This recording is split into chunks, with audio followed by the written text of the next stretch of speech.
Episode 41. Tak sengaja. Saat di kastil mereka tengah mengadakan malam, Tuan Victor mengajak Mela ke ruang penyimpanan anggur. Di sana Mela memilih salah satu anggur yang tertulis tahun 1940. "Kakek, apa aku bisa memilih anggur ini?" tanya Mela. "Wah, pilihan yang bagus Mela," kata Victor melihat anggur yang dipilih Mela. Saat akan menaiki tangga, tak sengaja Mela menyenggol rak buku lama yang sudah usang. Bruk! Mela tertimpa rak buku dan kepalanya terbentur lantai. "Steve! Yo, tolong!" teriak Victor. Steve dan Yo menghampiri Mela yang masih pingsan sedang Tuan Victor mencoba menyingkirkan buku di atas tubuh Mela. Steve mengendong Mela setelah berhasil menyingkirkan rak buku itu. Steve membawa Mela menuju kamar dan Tuan Victor menelpon dokter keluarga mereka. Sedang Vi bersama Nyonya Fiona. Ivy yang terus menangis karena melihat Mela pingsan dalam gendongan Steve. Steve membawa Mela ke ruang kesehatan. Dokter sedang menangani Mela. "Steve, sepertinya kepalanya kembali mengalami benturan, semoga tak terjadi masalah, kita tunggu dia sadar dulu, Paman baru bisa memastikan," kata Dokter Alex. "Iya Paman, aku akan menunggunya," tanya Steve duduk di samping bangkar Mela. Steve mulai merasa takut bagaimana jika Mela mulai mengingat semua ingatannya. Steve belum siap kehilangan Mela dan Ivy. Mela membuka matanya, dia melihat ruangan di sekitarnya. Steve yang melihat Mela sadar langsung memanggil sang paman untuk memeriksa keadaannya. Saat Steve akan meninggalkan ruangan, Mela menahan tangan Steve. Paman pun mengerti dan mencoba mengecek keadaan Mela. "Kamu ingat sesuatu?" tanya dokter. Mela mengangguk. "Coba sebutkan apa yang kau ingat," kata dokter lagi. "Dia Steve. Anda Dokter Alex, dan aku Azalea Samudra, dan putriku Elvi," kata Mela diam.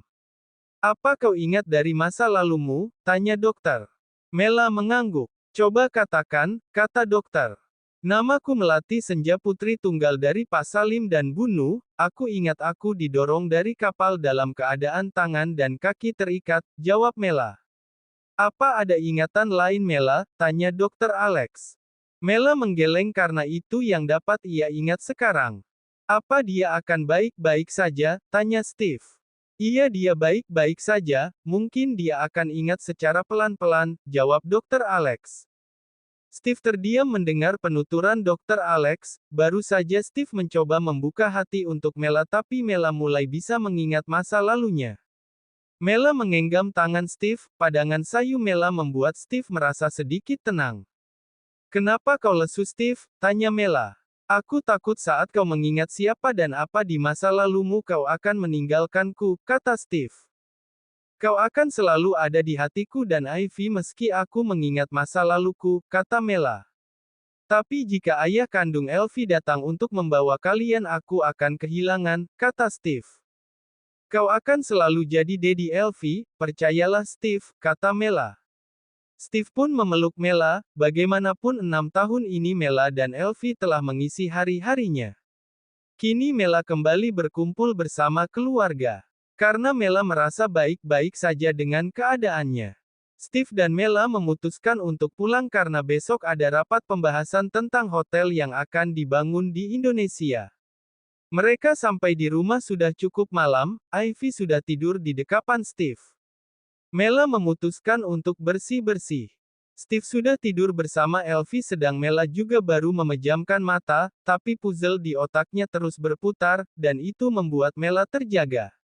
Mela memutuskan untuk berjalan ke Taman Mansion. Tak disangka Steve juga berada di taman sambil meminum anggur yang tadi diberikan oleh sang kakek.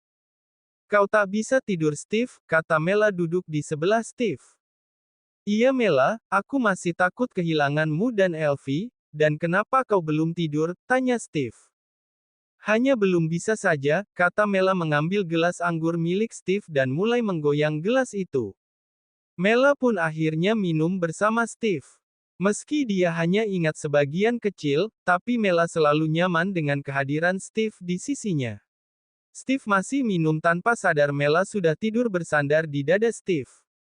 Steve yang melihat Mela sudah tidur pun membawanya ke kamar. Sesampainya di ranjang Mela seakan tak ingin jauh dari Steve. Jangan pergi, gumam Mela. Steve pun memeluk Mela dan mulai memejamkan matanya bersama, mereka tidur sambil berpelukan.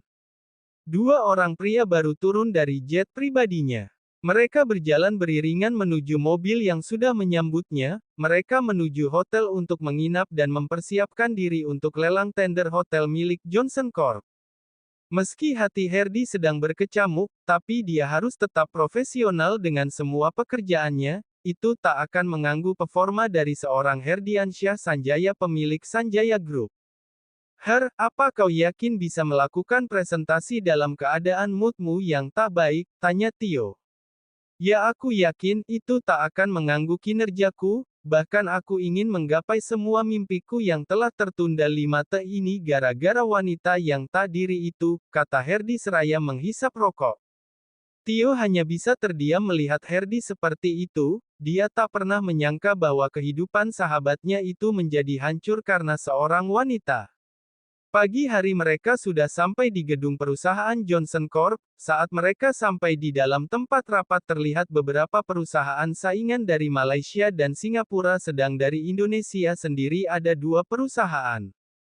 Tak lama Steve datang bersama Kim dan Mike sekretarisnya. Selamat datang di perusahaan kami.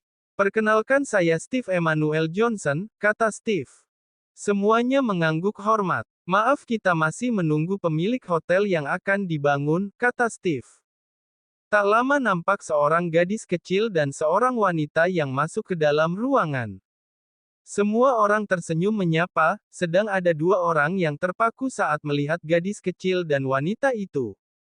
Maaf kami sedikit telat, perkenalkan saya Mela Johnson, kata Mela duduk di samping Steve. Oh ya, ini putri kecil kami Elvi dan dia pemilik dari hotel yang akan dibangun di Indonesia sebagai hadiah ulang tahunnya yang ke-5, kata Steve.